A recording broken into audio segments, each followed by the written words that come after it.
Bonjour à toutes et à tous et bienvenue pour ce nouveau format sur ma chaîne YouTube, premier podcast que je tourne avec un professionnel de la gestion de patrimoine. Aujourd'hui, c'est un professionnel du droit. Ce nouveau podcast donc sur un sujet technique mais fondamental. On va parler de contrat d'assurance vie dans un contexte international. Alors pourquoi c'est important? Parce que ça paraît peut-être un peu tordu.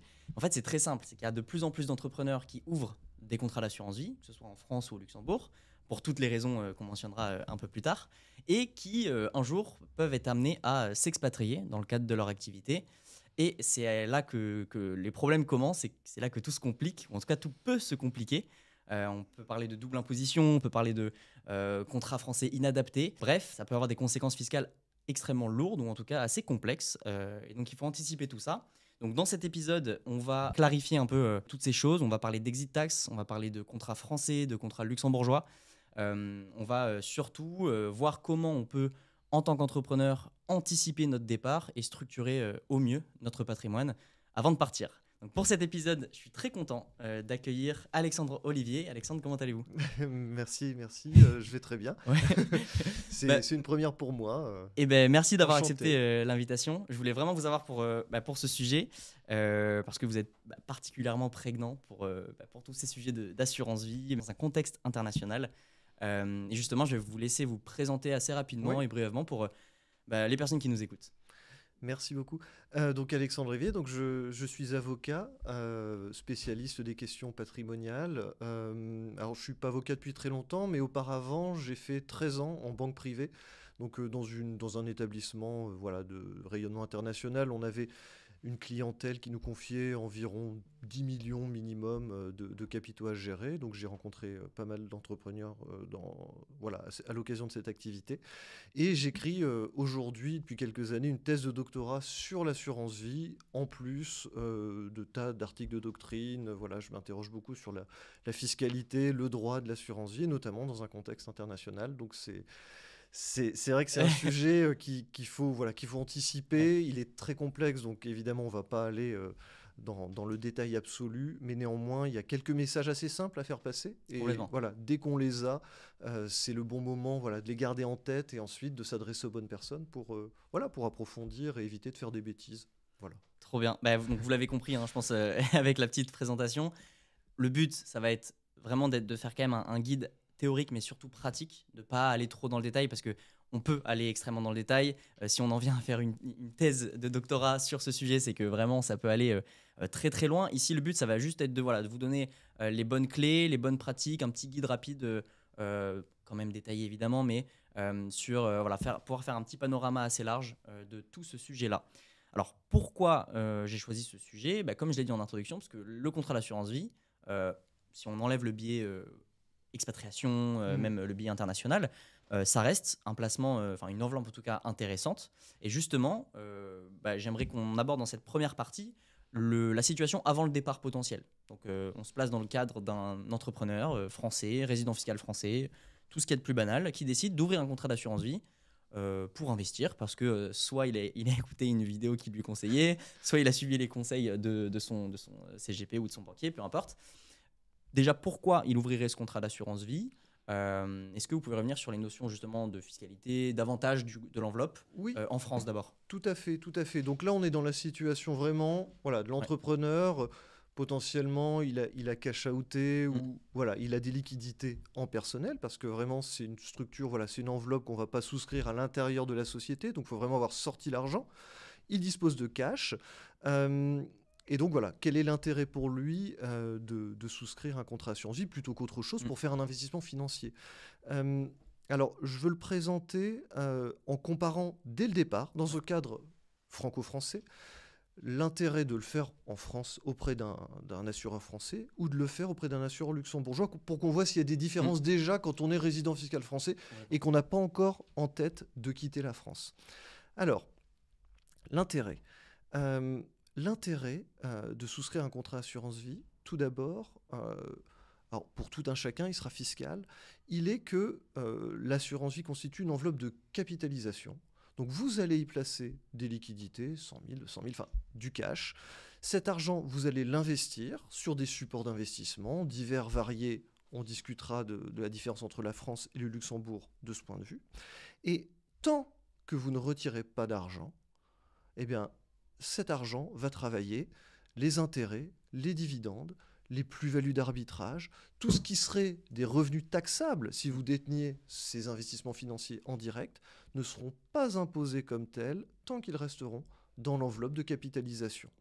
Et cette enveloppe de capitalisation, elle a un gros avantage, c'est qu'elle n'est pas elle-même taxée, et donc il n'y a pas de double taxation avec cette enveloppe. La taxation se fera à la sortie, à l'impôt sur le revenu, suivant des règles un petit peu avantageuses, mais bon, pas giga avantageuses, mais au moins vous avez cet avantage de capitalisation. Ce qui fait que, plutôt que de payer chaque année des impôts, eh ben en fait, ce qui aurait dû être taxé tout de suite ne le sera pas et fera des petits à son tour, et vous pourrez réinvestir ce montant d'impôts, on va dire pour l'instant latent, et maximiser en fait la rentabilité économique de ce que vous faites. Les fameux intérêts composés, en fait. Voilà, en fait, c'est comme ça que ça a fonctionné.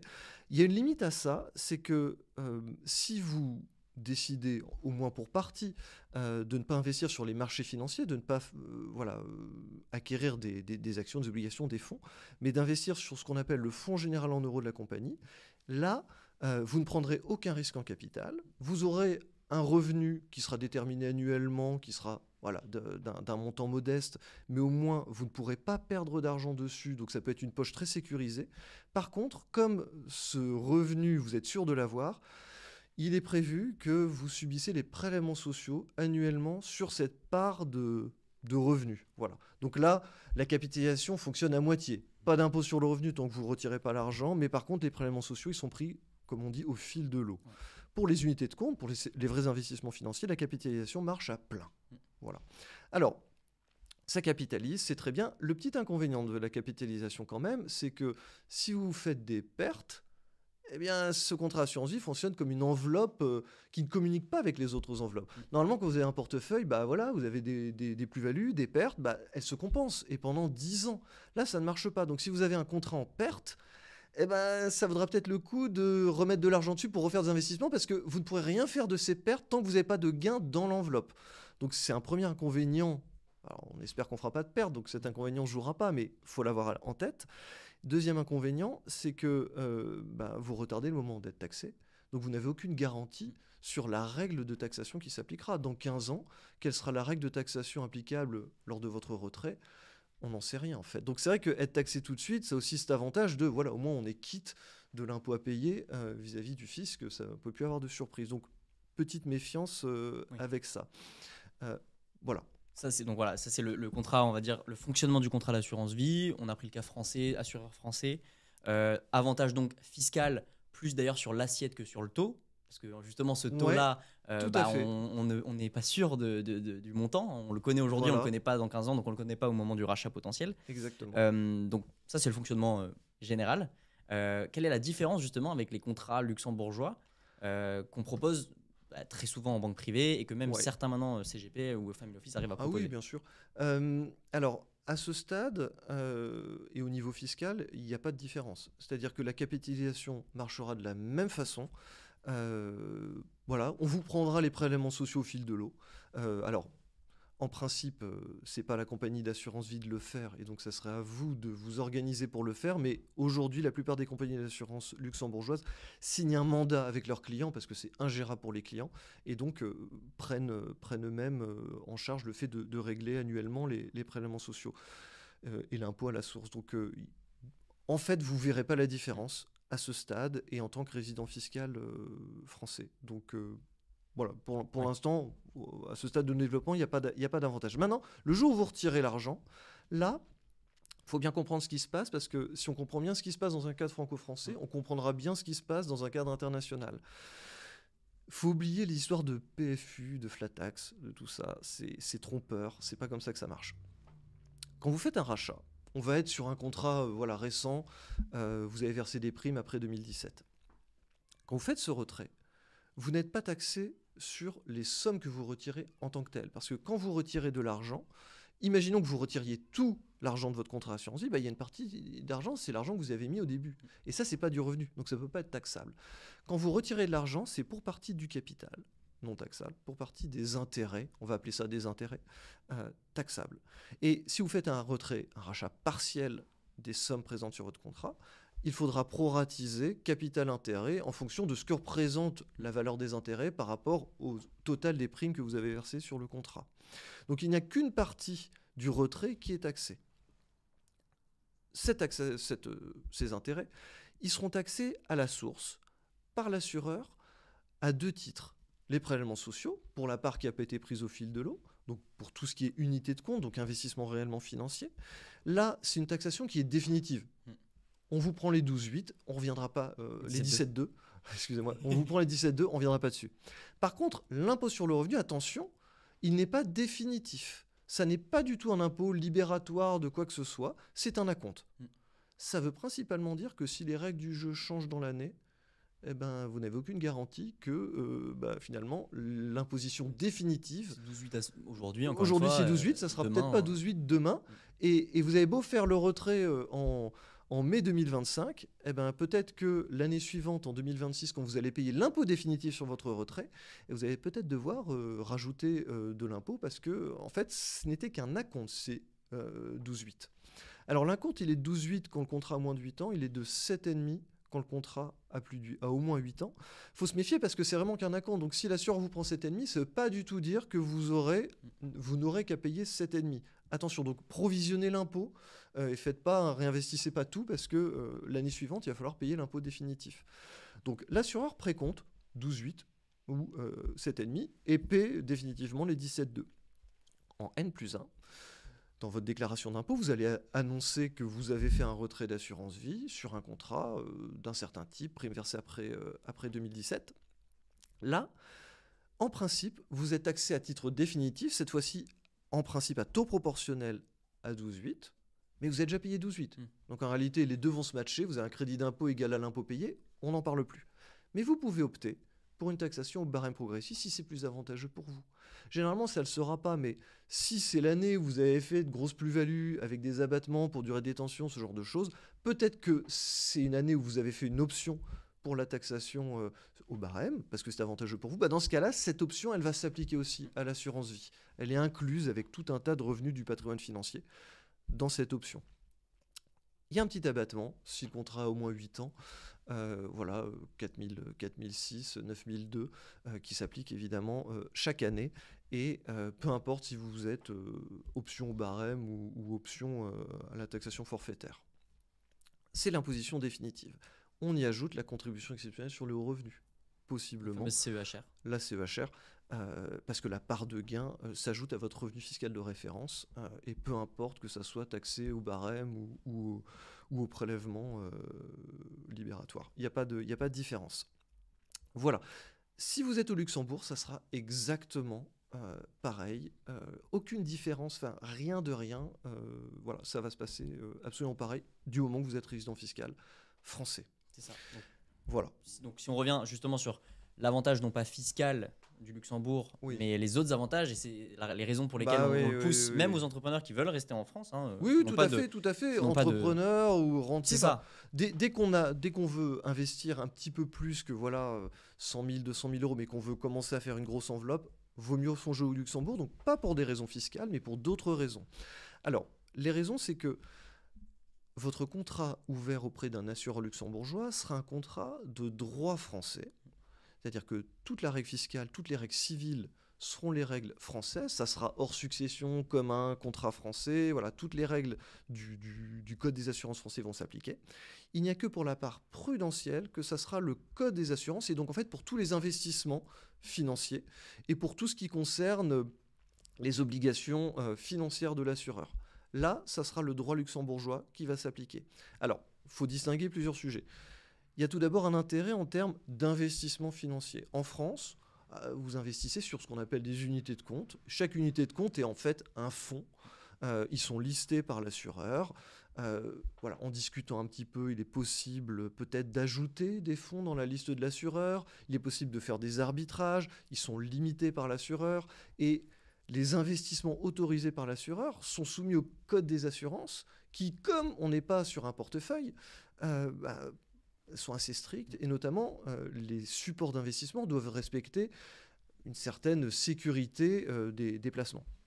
Donc vous ne pouvez pas faire ce que vous voulez, vous êtes limité en type d'investissement, en nombre d'arbitrages.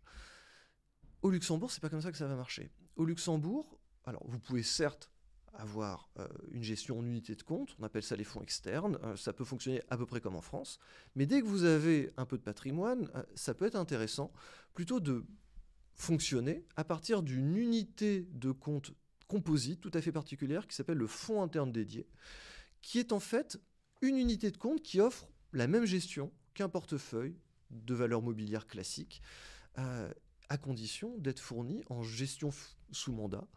Donc en fait, l'assureur va confier la gestion des sommes à une banque qui va le gérer comme un portefeuille de valeurs mobilières.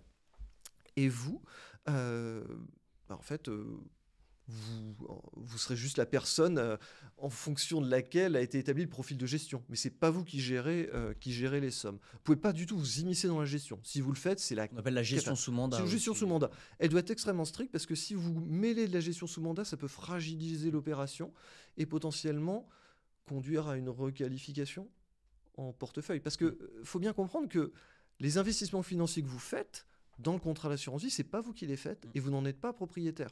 Donc si vous commencez à jouer au propriétaire de ces investissements-là, l'administration fiscale française pourra avoir beau jeu de dire mais en fait votre truc c'est un portefeuille. Et là vous le taxez comme un portefeuille. Et là ça ne sera pas la même histoire. Donc vraiment, il faut laisser faire le mandat de gestion. C'est géré par un professionnel et ce n'est pas vous qui donnez mandat. C'est l'assureur qui donne mandat parce qu'il est propriétaire des sommes. Alors c'est super parce que à partir d'un certain niveau de fortune, alors 1 million d'euros, 2 millions d'euros, 2,5 millions de patrimoine financier, 1 million d'euros d'assurance vie ouverte auprès d'un même assureur, on a accès à peu près tout ce qui peut se faire de placement financier. Il y a quelques limites, on ne peut pas faire d'or physique, enfin, il y a quelque chose qu'on ne peut pas faire, mais la plupart des choses on peut les faire. Mais c'est des investissements financiers, ce n'est pas vos investissements immobiliers. Vous ne mettez pas votre maison de vacances en SCI et les parts de SCI dans le contrat assurance vie. C'est pas possible. Vous ne mettez pas votre boîte. Il n'y a aucun contrat luxembourgeois qui permet ça ? Non. C'était possible dans les années 90. Il y a eu des abus, ça a été dénoncé. Et aujourd'hui, les compagnies le font plus parce que ça ressemble beaucoup trop à de la fiducie finalement. Au fond, ça devient un patrimoine d'affectation. Ouais. Et c'est pas ça le contrat assurance vie. Si on commence à faire ça, on se met vraiment en délicatesse vis-à-vis des autorités françaises. Si elles le découvrent, elles pourront facilement vous requalifier. Et là, civilement et fiscalement, ça sera la cata. Donc, et puis, c'est l'assureur devient l'associé. C'est à lui d'aller à l'AG. C'est à lui de tout faire. Donc, en fait, il faut être vraiment d'accord avec l'assureur. Et c'est beaucoup de contraintes pour eux. Donc, ils ne vont plus jouer à ça. Ça a été fait à une époque. Il y a eu les grandes heures de ces techniques un peu fourbes. Aujourd'hui, il ne faut pas espérer faire ça, c'est illusoire. Si vous êtes plus résident fiscal français, oui. peut-être. Mais si vous êtes résident fiscal français, non, faut pas y aller. C'est un mythe. Alors, le FID, donc c'est très bien. Vous pouvez aussi faire du portage de titres. Notamment, voilà, vos investissements de private equity qui ne nécessitent pas un mandat de gestion, vos instruments financiers à terme, tout ça. Vous pouvez les détenir dans un contrat assurance vie luxembourgeois.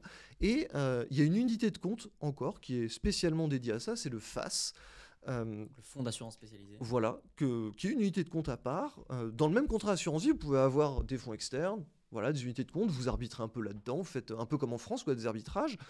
Un FAS où vous détenez, c'est une autre unité de compte, vous détenez en portage sur plusieurs années des fonds de private equity par exemple. Le FID, avec un mandat sous gestion. Vous pouvez même faire plusieurs FID dans le même contrat assurance vie. Donc vous donnez un mandat de gestion à Rothschild, à un autre, je sais pas quoi, à Lombard. Voilà, il peut y avoir différents... Voilà, on peut faire des panachages et vous pouvez même partager le FID entre plusieurs contrats d'assurance vie, faire ce qu'on appelle des umbrellas.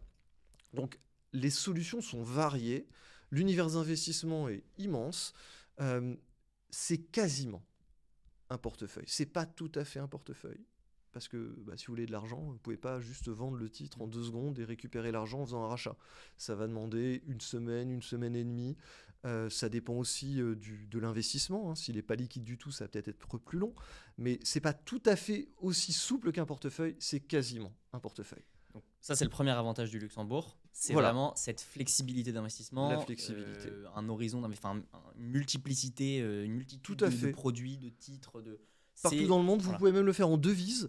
Vous pouvez être. C'est ça, il y a des fonds généraux, voilà. en euros, en dollars, en yens. Et vous pouvez payer votre prime en dollars et être investi en dollars et que le bénéfice d'assurance vie soit payé en dollars. Vous pouvez rester total dollars. Il y a juste au moment de payer la fiscalité française que là, il faudra convertir. Mais vous pouvez être en devise totale, franc suisse, ce que vous voulez, tout le temps. Ce qui sera beaucoup plus compliqué avec un contrat français. Donc, gros avantage pour le coup du Luxembourg. Premier avantage qu'on met souvent en avant, encore une fois, là, on reste Et c'est pas un mythe. dans cette première partie. Voilà. C'est pas un mythe, de toute façon, ça, on pourra y revenir un peu plus tard. Mais donc pour cette première partie, on reste encore une fois, on est toujours dans le cadre franco-français, l'entrepreneur ou le dirigeant, peu importe, qui hésite entre un contrat d'assurance vie français ou luxembourgeois. On a vu le premier avantage du Luxembourg, c'est l'univers d'investissement qui est beaucoup plus large. Ouais. Le deuxième, on peut y venir, je pense, c'est la solidité, en tout cas la sécurité, qui est un peu plus... Faut démystifier le truc aussi, c'est important. Donc ça, c'est un avantage qui est beaucoup mis en avant. Le fameux triangle de sécurité. Voilà, entre autres. Alors, il faut bien comprendre, je répète ce que j'ai dit juste avant, parce que c'est une notion fondamentale, vous n'êtes pas propriétaire des actifs sous-jacents. Ce que vous êtes, c'est créancier d'une compagnie d'assurance. Et encore. C'est même pas sûr que vous en soyez toujours absolument créancier. On va admettre que vous êtes créancier pour faire simple. Faisons simple, vous êtes créancier. Vous avez un débiteur. Quand vous avez un portefeuille d'actions à la banque, vous avez des titres, je sais pas, LVMH, Michelin, ce que vous voulez. Ben vous avez autant de débiteurs, autant de contreparties que de titres, que de lignes de titres. Donc si la Société Générale fait faillite, vous êtes toujours propriétaire de vos LVMH et de vos Apple. Donc, ça ne vous a pas appauvri. Il n'y a que votre cash. Et là, il y a des garanties. L'État français vous garantit 100 000 euros, machin, on connaît tous. Mais sur les titres, il n'y a pas de souci. Avec l'assurance vie, c'est plus cette logique. Parce que vous n'avez pas de titre. Même si vous avez des unités de compte, même si vous avez un FID, même si vous avez un FAS, vos fonds de private equity, ils ne sont pas à vous. Ils sont à l'assureur. Donc, votre débiteur, c'est l'assureur. Donc, si votre débiteur fait faillite, vous êtes embêté, vous êtes dans une procédure collective. Que ce soit la France, que ce soit le Luxembourg. Ça, c'est une première chose à comprendre. Alors, cette première chose à comprendre, elle appelle une conséquence. Si vous avez la possibilité, essayez de mettre vos œufs dans plusieurs paniers.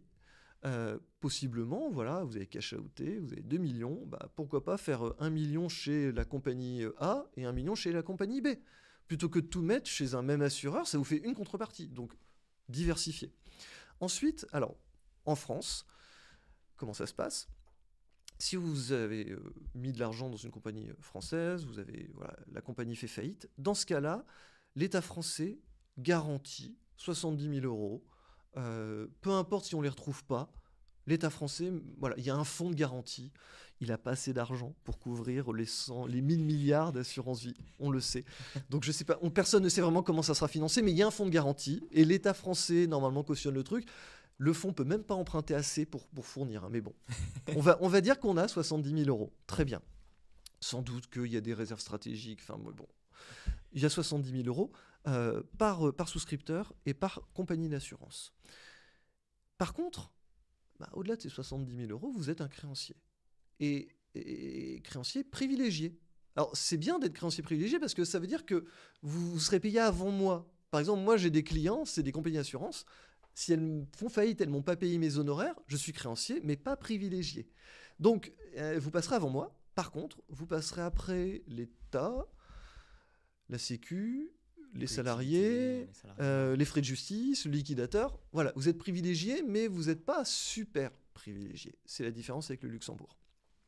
Alors, donc possiblement, il n'y aura plus assez d'argent pour payer tous les souscripteurs, donc vous serez payé au prorata et vous n'aurez pas tout votre argent. Au Luxembourg, ce n'est pas tout à fait pareil.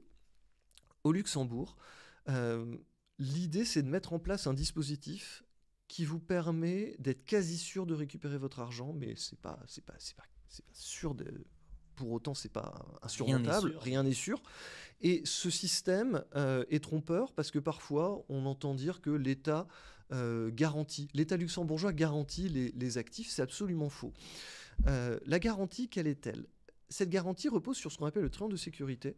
Ça veut juste dire, triangle de sécurité, que les actifs qui composent les provisions mathématiques des contrats, c'est-à-dire, en gros, vos FAS, vos FID, tout ça. Votre argent à vous, qui est pas... Alors, votre argent à vous. Ouais. La créance que vous avez contre la compagnie et tous les investissements qui sont faits, ils ne sont pas détenus avec les autres actifs de la compagnie, avec ses comptes à elle, avec ses actifs financiers à elle, ses placements à elle. C'est mis à part et c'est déposé auprès d'un autre établissement qui est une banque dépositaire qui est agréée et contrôlée régulièrement par le commissariat aux assurances. C'est ce qu'on appelle la ségrégation des comptes. Donc tout ce qui représente les engagements de l'assureur vis-à-vis de ses clients, c'est mis à part. Et pourquoi c'est mis à part ? Parce qu'il y a toute une échelle de privilèges différente des autres actifs de la compagnie. Pour les autres actifs de la compagnie, les clients ne sont pas privilégiés particulièrement. Par contre, sur les actifs réglementés de la compagnie, ceux qui sont auprès de la banque dépositaire, là vous êtes ce qu'on dit super privilégié. Ça veut dire que vous passez avant tout le monde, avant les salariés, avant le social, avant tout, avant la justice. Je suis pas sûr. Faudrait vérifier avant le liquidateur. Mais bon, le liquidateur, ça coûte pas si cher. C'est pas ça qui va ruiner la procédure collective. Mais bon, jusqu'en 2018, cet avantage, il était un peu trompeur parce qu'en fait, il était commun. Personne n'était privilégié individuellement de sa propre fraction, de sa propre provision mathématique individuelle. Ça voulait dire que on était tous les clients étaient mis au même plan, et ceux qui avaient investi sur des actifs pourris qui valaient rien et qui finalement étaient vendus à rien, cette perte, elle était subie par tout le monde. C'est plus le cas aujourd'hui. Depuis une affaire Excel Life qui a défrayé la chronique. Voilà, la loi a changé, elle n'a jamais encore été éprouvée, mais la nouvelle loi prévoit que... Elle n'était pas en train de l'être là justement dernièrement. Alors, ça va l'être, mais pour l'instant, on ne sait pas. Mais normalement, il n'y a pas de raison qu'il y ait de souci. Et donc, il y a une application individuelle, ce qui fait que c'est vraiment la liquidation de votre, entre guillemets, portefeuille qui fournira ce que vous doit la compagnie. Alors, ça veut dire que vous êtes quasiment sûr de récupérer votre argent. Ça veut quand même dire aussi que vous gérez plus votre feed, votre face pendant la durée de la procédure. Donc possiblement, vous allez conserver des titres qui vont se déprécier. Vous allez mal maîtriser leur fenêtre de sortie. Vous allez être bloqué. Donc c'est quand même pas génial, c'est une procédure collective. Mais au bout du bout, après 3, 4, 5, 6 ans, vous allez finir par récupérer normalement votre argent. Et sur votre non-côté, et ça aussi c'est une nouveauté depuis 2018, vous allez possiblement pouvoir récupérer vos titres directs. Donc vous allez être payé en nature en fait. Ça évite de sortir sur un fonds où en fait il n'y a pas de marché secondaire et en fait vous prenez une décote horrible. Donc ça vous permet de récupérer en direct votre private equity, quoi. Donc c'est quand même beaucoup mieux le Luxembourg que la France. Donc deuxième avantage. Voilà, on a vu les deux avantages principaux en fait qu'on met en exergue, en tout cas dans un cadre franco-français. Il y a un autre avantage qui est présenté, il est trompeur aussi, c'est celui du blocage de la faculté de rachat. Loi Sapin 2. Voilà, donc tout le monde en parle. Alors c'est souvent les compagnies luxembourgeoises qui mettent cet avantage du Luxembourg en avant, mais il y a aussi un blocage au Luxembourg. Donc en réalité, c'est pas si net. Oui. Il faut aussi rappeler que cette loi ne s'applique pas. Enfin, cette loi s'appliquera sur les fonds euros des comptes des assureurs luxembourgeois qui sont réassurés en France. Et la plupart le sont. Donc, plupart le sont. Donc sur le fonds euro, oui, tout à fait. Par contre, le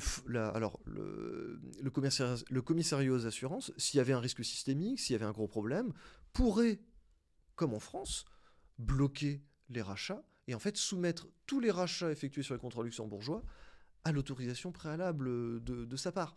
Donc en réalité, il y a un blocage aussi. Donc faut pas croire que c'est un peu du marketing. C'est un peu galvaudé. Faut pas trop tenir compte de ça. C'est pas essentiel à mon avis.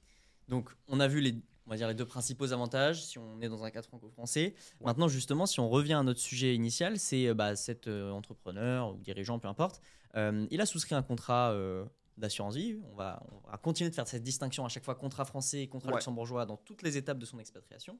Mais donc là, si demain cet entrepreneur part de France, décide de s'expatrier pour X ou Y raison, qu'est-ce qui va se passer concrètement dans son patrimoine et quel va être l'impact justement de l'assurance vie, qu'elle soit française ou luxembourgeoise, dans son patrimoine, sur son expatriation? Alors, c'est sûr qu'il faut voir le sujet de l'expatriation parce qu'il est pas si compliqué au stade même de l'expatriation.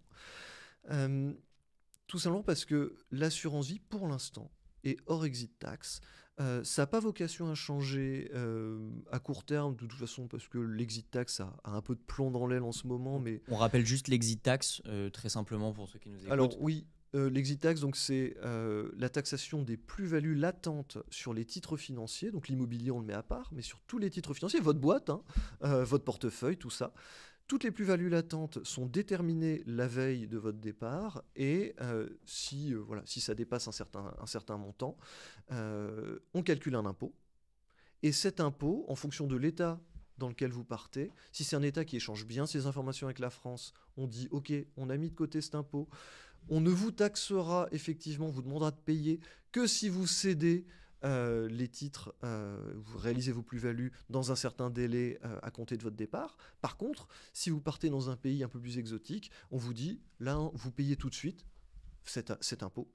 Et la taxation définitive aura lieu si vous cédez vos titres peu de temps après votre départ. Donc il faut se méfier parce que ça peut créer des besoins de liquidité assez pressants et des besoins de garantie lorsqu'on part dans certains pays. Donc voilà, donc l'exit tax, en gros, pour retenir une seule phrase, c'est très compliqué, mais tous les actifs ne rentrent pas justement dans cette assiette de l'exit tax. Et concrètement, l'assurance vie, justement, c'est là où vous vouliez en venir. L'assurance vie ne rentre pas dedans, comme le PEA. Comme le PEA. Ça rentre pas dedans. Ça pourrait rentrer dedans un jour. Hein. Faut quand même se méfier parce que pour l'instant, l'exit tax, on s'en fout un peu parce que les plus-values aujourd'hui, c'est 30%. Donc, on n'a pas une grande compétitivité d'État à côté. Mais si un jour on repasse à une taxation barème, si d'un coup ça donne envie aux entrepreneurs d'aller céder à l'étranger, on peut recréer un exit tax un peu plus sévère. C'est déjà arrivé par le passé, hein. C'est pas le premier exit tax qu'on a aujourd'hui. Et à ce moment-là, on pourrait très bien dire l'assurance vie est dans l'exit tax. Ça serait absurde. Parce que c'est pas vraiment une plus-value, c'est des intérêts fiscalement. Mais le droit fiscal. Concrètement, c'est pas notre argent vraiment, puisque c'est l'assureur qui détient cet argent-là. Exactement. Et les créances sont pas exit taxées, hein, comme ça. C'est vraiment les plus-values sur titre, les plus-values d'actions de part de société. Donc c'est très bizarre, mais ça serait possible. Comme à l'IFI. À l'IFI, on n'est pas propriétaire d'un immeuble, on est bien taxé. Donc la fiction fiscale. C'est vrai qu'ils ils manquent pas de créativité. Non. Donc voilà, déjà sur le point de vue exit tax, en tout cas à l'heure où on tourne en 2025, il n'y a pas de sujet. L'assurance vie, qu'elle soit française ou luxembourgeoise, les avoirs qu'on a confiés à l'assureur, tout à fait. Alors ne rentrent pas dedans. C'est même doublement pas dedans parce que non seulement c'est pas soumis à l'exit tax, mais en plus ça rentre pas dans le seuil d'appréciation du patrimoine financier qui est 800 000 € aujourd'hui. Donc c'est pas compté dans le seuil d'entrée dans l'exit tax. Donc c'est doublement intéressant. D'un point de vue exit tax, c'est comme si on le regardait ça n'existe pas. Donc ça c'est très bien. Par contre, alors ça c'est vrai qu'on soit au Luxembourg ou en France. Par contre, là tout de suite, dès le départ, il y a un bel avantage du Luxembourg. C'est que quand vous allez partir, si vous gardez votre contrat d'assurance vie français, il y a plein de raisons de ne pas le garder, mais bon, pour l'instant, imaginons que vous le gardiez, c'est un actif français. Et vous allez partir dans un pays, peut-être que vous allez vraiment vous y installer, vous ne foutrez plus jamais les pieds en France, peut-être. Néanmoins, la France définit avec ses propres règles la notion de résidence fiscale en France. Et elle est très large, et avoir le centre de ses intérêts économiques en France peut suffire, même si vous mettez jamais le pied en France. J'ai d'ailleurs fait, c'est pour ça qu'on va pas le détailler à 100% ici, parce que j'ai fait une très bonne vidéo sur le sujet que j'ai sorti en début de semaine. Donc, elle est déjà sur ma chaîne YouTube, vous pourrez aller la voir. Je détaille vraiment justement toutes ces différents critères de l'article 4B du CGI, les impacts que ça a et à quel stade on peut rentrer ou non justement dans ces catégories-là. Mais donc pour revenir sur ce sujet, sur le critère économique justement prend en compte les actifs qu'on a en France et donc le contrat français. Le contrat français. Et donc ça peut être un problème si vous avez gardé un peu d'immobilier, vous avez pas mal d'actifs en France parce que si ces actifs constituent la majorité de votre patrimoine, la France pourrait dire sans des intérêts économiques en France. Alors que si votre contrat était au Luxembourg, je vous disais, ça changeait rien fiscalement, mais là, si. Parce que là, c'est un actif luxembourgeois. Et je dirais même, c'est encore plus intéressant, parce que imaginons que vous adorez le CAC 40. Vous êtes fan, vous trouvez que c'est super. Et ben dans ce cas-là, si vous gardez un portefeuille du CAC 40 dans une banque à l'étranger, vous avez un compte en Suisse, j'en sais rien, avec du CAC 40, c'est des actifs français. Vos titres LVMH, super, ou même vous avez hérité, j'en sais rien, c'est des titres français. Et ben vous pouvez avoir tous les titres français que vous voulez dans votre contrat d'assurance vie, c'est pas vos titres. C'est votre créance. Et votre débiteur, c'est un assureur luxembourgeois. Donc en fait, l'assurance vie luxembourgeoise est non seulement pas elle-même un actif français, mais en plus elle permet de détenir des actifs français sans vous mettre en danger du point de vue centre des intérêts économiques, ce qui est un avantage certain si vous voulez garder une exposition aux cotations françaises. Complètement.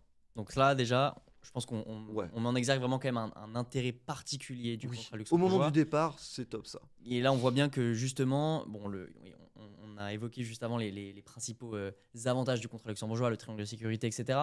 Mais c'est vrai que c'est pour beaucoup un peu du marketing, ça a des réels avantages, Ça a comme des on, vrais comme- avantages, comme- comme oui. on a évoqué. Mais c'est vrai que dans un cadre international, en tout cas, dans une mobilité C'est internationale, un plus là. là, le contrat luxembourgeois, il y a encore plus d'intérêt. Carrément. Voilà. Ça veut dire que là, on s'est placé dans la peau de quelqu'un qui avait déjà son contrat. Mais là, vous êtes entrepreneur, Voilà. vous avez du cash, et vous dites, possiblement dans 3 ans, je vais peut-être partir. Et bien là, c'est peut-être le moment vraiment de se dire, ah, je vais surtout pas faire une assurance en France, j'anticipe, je la mets tout de suite au Luxembourg. Ça me fera quoi comme inconvénient? Là, on va arriver au petit inconvénient.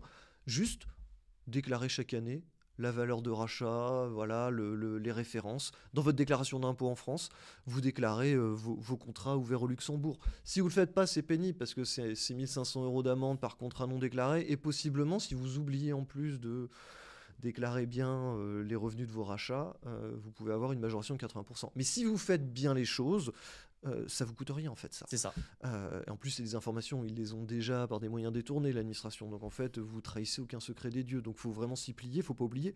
Et c'est le seul inconvénient. Pour le reste, c'est cet avantage de pouvoir avoir déjà un actif, un pied hors de France, et de ne pas garder trop d'attaches avec votre pays actuel. Complètement. Donc là, on peut noter, pour ceux qui nous écoutent et qui sont justement dans ce cas de figure, potentiellement des entrepreneurs qui envisagent, voilà, envisagent potentiellement de s'expatrier un jour. C'est vrai que s'ils sont amenés à ouvrir un contrat d'assurance vie et qu'ils ont les moyens d'aller au Luxembourg, justement en général c'est plutôt, surtout si on parle de feed ou autre, c'est 125 000 voire 250 000 en fonction des feeds, etc. Donc ça demande un ticket d'entrée qui est un peu plus élevé, mais sinon ça ne coûte pas beaucoup plus cher, ou sinon même pas du tout plus cher. Ça dépend encore une fois avec qui vous traitez. Donc voilà, premier avantage, pensez plutôt à faire un contrat luxembourgeois si on envisage l'expatriation. Et ça, c'était vraiment le petit avantage de Voilà. rien du tout. Et Parce justement, que là, vous allez voir, ça commence à devenir très sérieux. Voilà, donc là, on est encore sur un cas assez simple, on va dire, assez classique. Donc on s'expatrie. Maintenant, qu'est-ce qui se passe? Qu'est-ce qui se passe? Voilà. Parce que là, c'est au moment du départ. Maintenant, on est dans notre pays, peut-être dans notre pays Voilà, d'expatriation depuis 2 ans.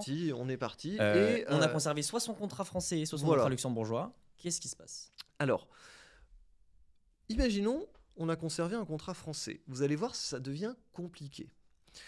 On a conservé un contrat français, on fait un rachat. Très bien. Il va falloir être taxé, mais ça ne va pas être tout à fait les règles que je vous disais juste avant.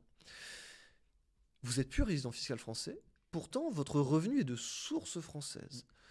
Vous êtes taxé en France, par principe. Ce qui va se passer, c'est que l'assureur va précompter un impôt qui sera là forcément de 12,8. Vous ne pouvez pas être à 7,5 après 8 ans, ça sera forcément 12,8. Les 7,5 ne s'appliquent pas à vous. L'année suivante, vous n'avez rien à payer en plus, parce que là, pour le coup, cet impôt payé à la source est libératoire. Il n'a pas la même nature juridique que celui du résident français, alors qu'il a le même taux. Donc, vous êtes quitte, mais ça veut dire aussi que vous n'aurez jamais l'abattement. L'abattement les petits abattements 4006, annuels, 4006, 9002, il n'existe pas pour les résidents fiscaux étrangers. Donc c'est du 12,8, peu importe la durée de détention, et libératoire. Alors l'avantage du fait que c'est libératoire, c'est qu'on ne peut pas changer les règles du jeu en cours de route, donc l'année suivante, si les règles changent, ça ne vous concerne plus, donc ça c'est le petit avantage pour les non-résidents, mais bon. Par contre, l'année suivante, vous pouvez être à la CEHR quand même en étant non-résident, donc il faut se méfier de ça. En pratique, ça c'est en théorie.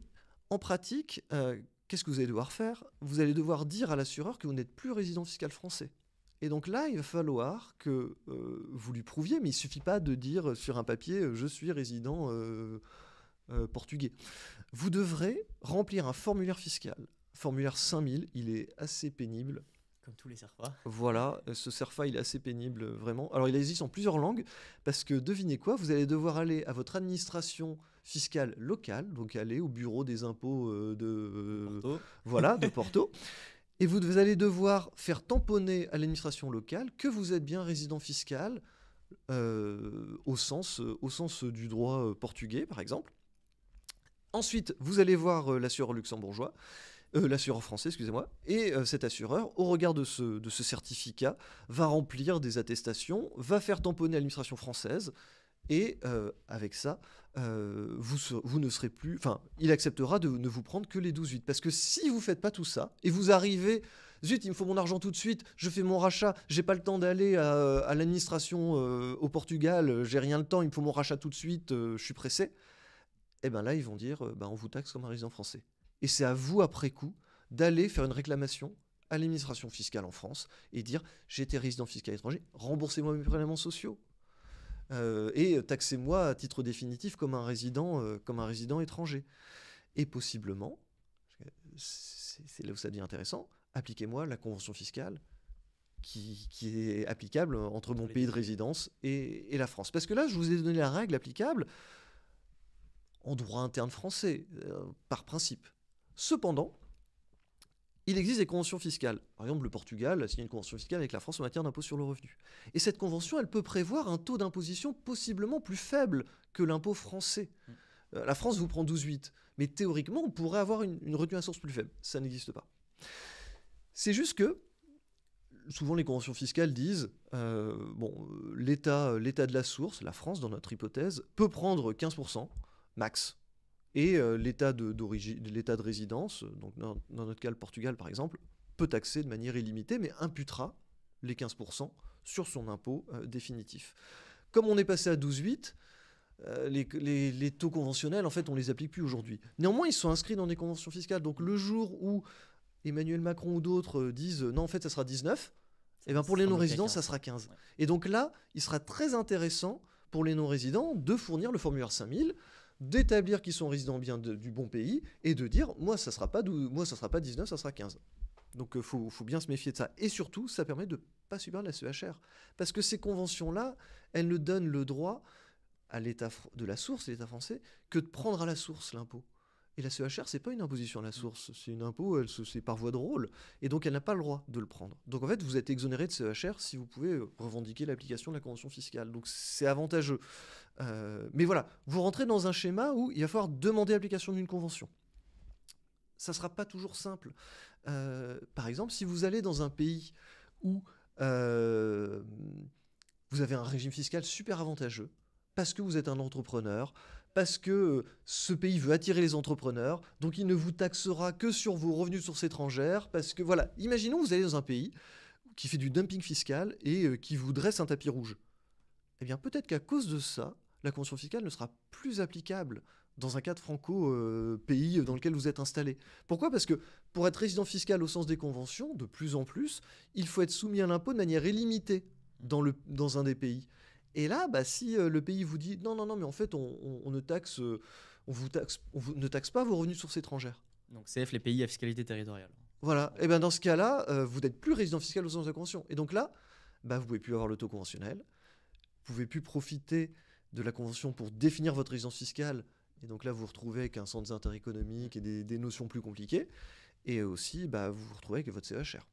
Donc, pour résumer simplement, si on a un contrat français, donc on s'est expatrié, on a conservé notre contrat français. Concrètement, il va y avoir une retenue à la source de 12,8 en l'état actuellement.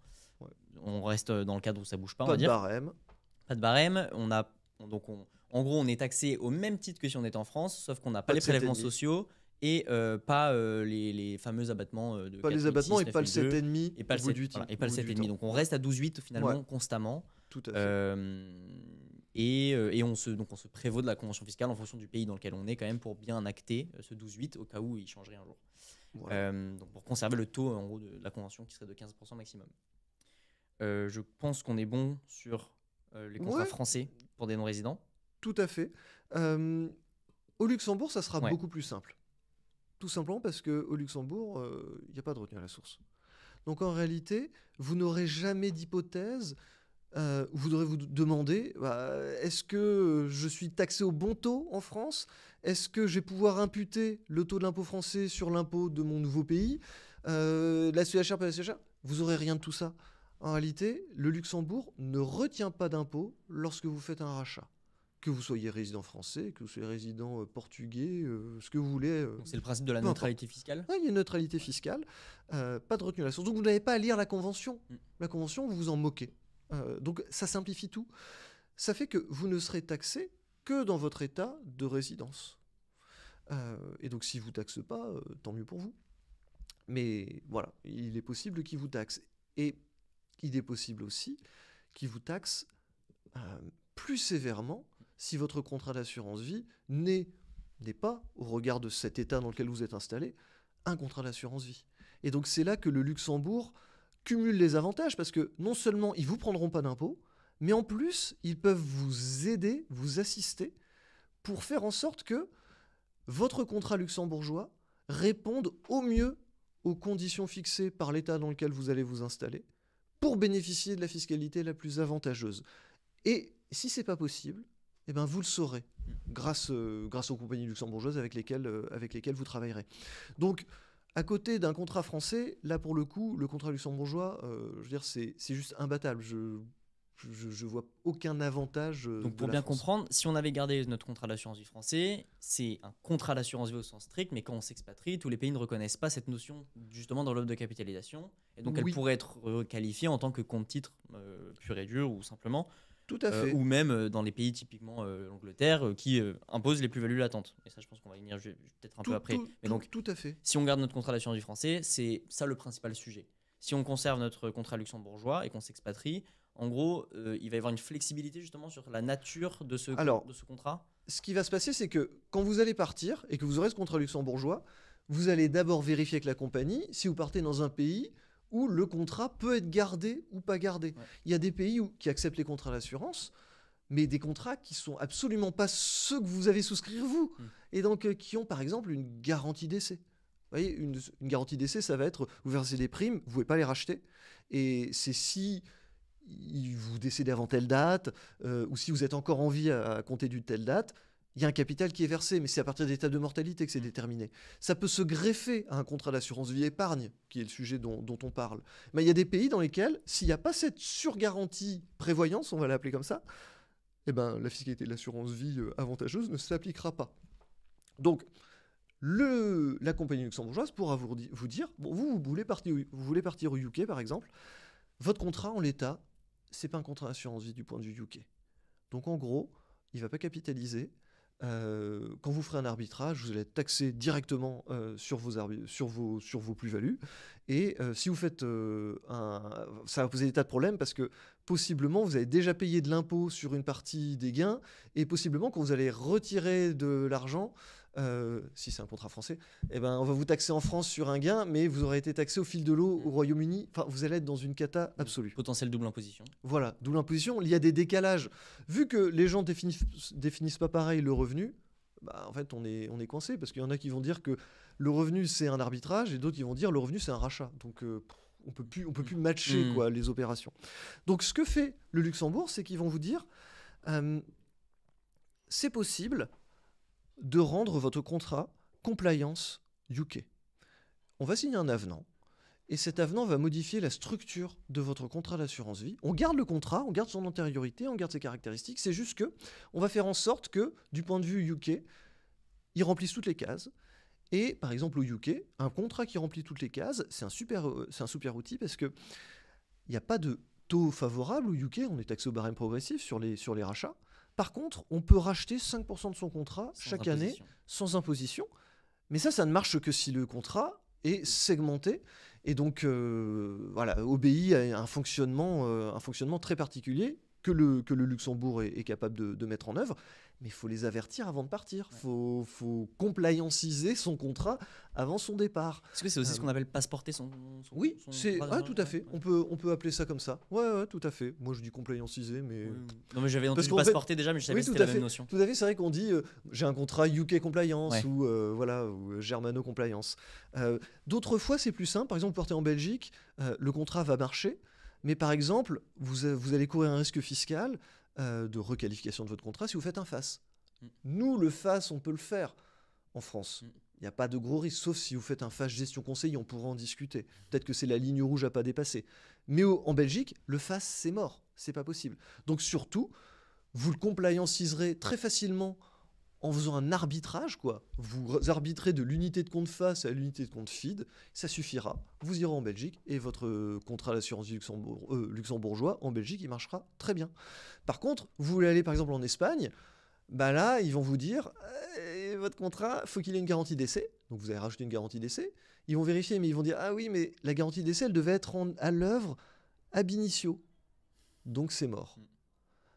Donc en fait, vous allez devoir racheter complètement votre contrat et en faire un autre. Et donc là, possiblement, devoir passer par la case impôt en tant que résident français, parce que vous n'êtes pas encore parti en Espagne. Donc, faut anticiper. Ouais. Donc là, si on se remet dans la peau de l'entrepreneur qui a son cash et qui se dit dans 3 ans, dans 4 ans, possiblement, je pars, qu'il ait déjà une idée du pays.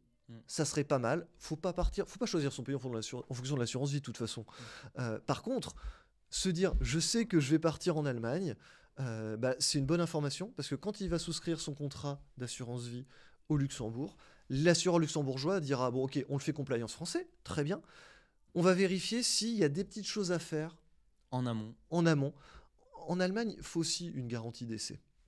Il faut un mandat de gestion, obligatoirement. La garantie d'essai, par contre, elle est pas plafonnée. Elle peut être minime. Ça peut être un tout petit truc. Donc, ça peut être une sûreté à avoir, une garantie à avoir. Et ce faisant, on s'assure de pouvoir passeporter le contrat. Et donc, c'est une discussion à avoir, voilà, dès le départ. Même si on hésite entre 3-4 pays, on le dit dès le départ à l'assureur. Ouais. Et de toute façon, il vous dira... je sais que je partirai aux États-Unis, il vous dira c'est mort pour le contrat d'assurance vie. Ça sera considéré comme une société passive étrangère et appréhendé en transparence. Donc on ne peut pas vous le complianciser. Ça ne marchera pas. Donc vous pouvez faire de l'assurance vie si vous voulez maintenant, mais vous la rachèterez avant de partir.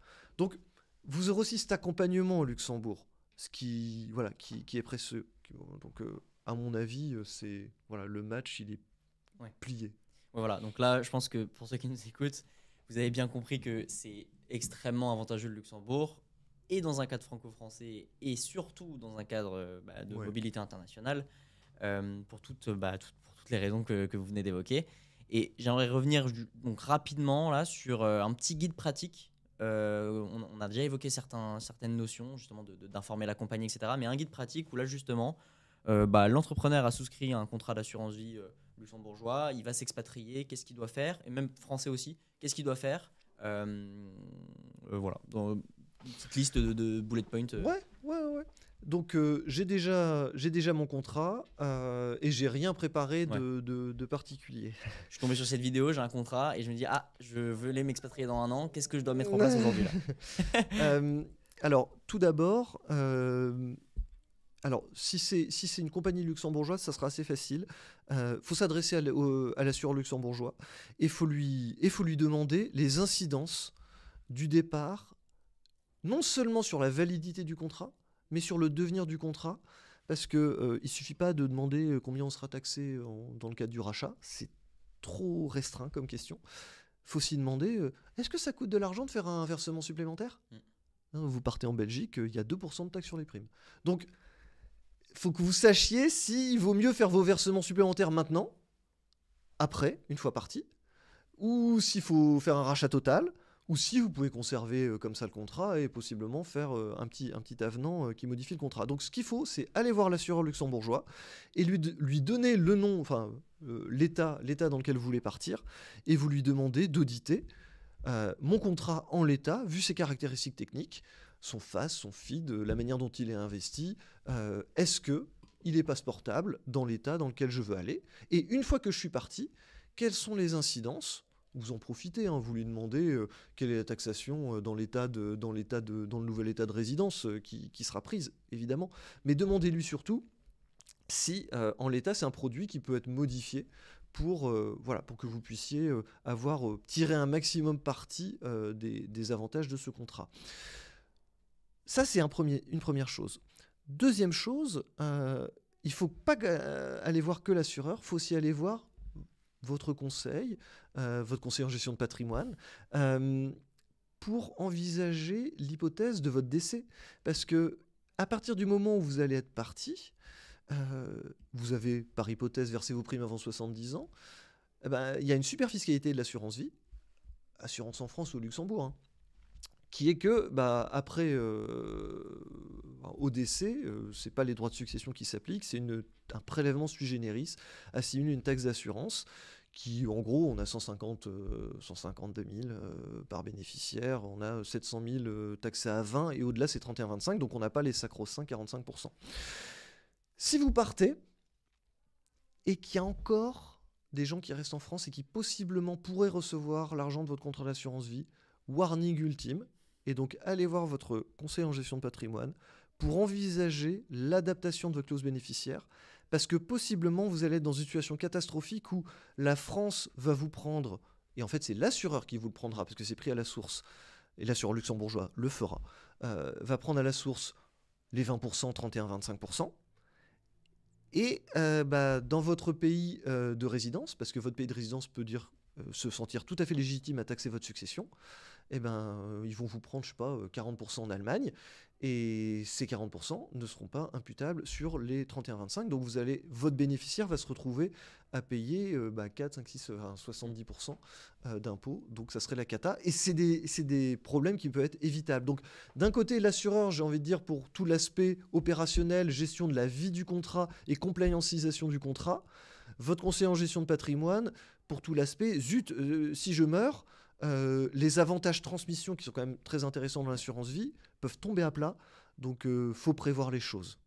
Complètement. Et donc on va pas détailler ces points-là, c'est pour ça que j'ai volontairement pas, pour ceux qui nous écoutent, j'ai volontairement pas amené ce sujet-là de la transmission dans le cadre du contexte, du contrat d'assurance vie quand on est à l'international. Toutes les notions justement du 990i et l'internationalisation en fonction des bénéficiaires, de où ils se situent, de tout ça. Sujets, ça serait beaucoup trop long d'en parler. Vraiment, c'est un sujet très très complexe, mais donc comme vous l'avez très justement rappelé, il faut quand même l'avoir en tête qu'il y a un sujet particulier sur ce point-là. Et ça peut se résoudre très facilement. Ça peut se résoudre simplement en supprimant par exemple la clause bénéficiaire dans certains pays. Voilà, il y a pas mal de choses à mettre en place, mais ça effectivement, il faudra voir votre conseiller directement qui sera compétent pour vous accompagner. Voilà, et donc ça c'est la deuxième chose. Troisième chose, il faut aller voir votre notaire. Parce que potentiellement, vous allez arriver dans un pays où vous allez vous marier, où vous allez avoir des enfants, où un droit patrimonial de la famille, pas fiscal, mais juridique, civil, qui n'est pas le droit français, va possiblement s'appliquer à vous. À quel point votre assurance vie peut se fondre dans cette législation étrangère, c'est une question que vous devez vous poser, parce que imaginons que vous désignez votre épouse parce que c'est très important pour vous que votre épouse bénéficie de votre cash. Je veux dire, vous êtes jeune, il peut vous arriver quelque chose, c'est normal que l'assurance vie elle passe pas tout de suite à vos enfants mais à votre conjoint. Si votre conjoint est obligé d'indemniser une communauté conjugale à hauteur de la moitié des sommes du contrat et qu'en fait ça réduit par 2 la puissance de votre transmission, ça aurait été bien de l'avoir anticipé. Donc allez aussi voir votre notaire si vous avez le temps, et vous le regretterez pas à mon avis. Donc c'est vraiment les trois piliers, quoi. L'assureur, le conseiller pour la notion décès, transmission, tout à fait, et le notaire. Et je dirais même après, pour ceux qui veulent vraiment bien faire les choses, le gérant financier, parce que pour le coup, mais ça c'est une fois que vous avez vu l'assureur, possiblement les contraintes de gestion financière de votre FID vont changer avec votre départ de France, et donc vous devez être OK avec... votre gérant financier doit être mis au courant et doit pouvoir s'adapter aux nouvelles grilles d'investissement. Parce que peut-être si vous êtes résident fiscal italien, vous ne pourrez pas faire exactement le même type d'investissement, private equity, dans des choses comme ça, que si vous êtes résident fiscal français. Donc attention, et ça vous permet d'anticiper bien. Donc ça fait beaucoup de choses à penser, mais à mon avis c'est essentiel. Quand on voit l'impact que ça peut avoir, ça peut chiffrer très très vite, et en fait tout l'avantage qu'on avait pu penser recevoir en ouvrant justement un contrat d'assurance vie, en pensant faire bien les choses, ça pourrait être totalement éliminé. Tout à fait, c'est trop risqué, c'est un bien trop spécifique. Pour le manier avec précaution. Si on veut pas... voilà, moi vraiment j'aurais comme conseil quelqu'un qui se dirait j'ai pas envie de m'embêter avec tous ces trucs, c'est trop compliqué, je préfère un portefeuille. Ça s'entend parfaitement. Un mec qui se dit dans 3 ans je suis barré, ça s'entend parfaitement qu'il fasse un portefeuille. C'est vrai qu'il y a le problème de l'exit tax, donc c'est un peu pénible. Possiblement dans ce cas-là peut-être ce qu'on appelle un contrat de capitalisation, ce qui limite quand même vachement les risques. Mais il est OK avec le fait de le racheter au moment de partir. Mais quelqu'un qui veut bien faire les choses, qui est organisé et qui a pas peur de prendre le sujet à bras-le-corps et d'être entouré de conseils, franchement, ça peut être une opération optimisante sur des tas de points, quoi. De capitaliser sans double taxation, faire des investissements en France sans être dans un centre des intérêts économiques en France, pas de retenue à la source. Je veux dire, c'est quand même ça, on l'a évoqué, mais c'est quand même super. Vous avez un portefeuille financier, je veux dire, vous LVMH, une fois que vous êtes barré, vous allez avoir des retenues à la source. Bah là, avec votre contrat d'assurance vie luxembourgeois, vous les aurez pas, vous n'aurez pas à gérer tout ça.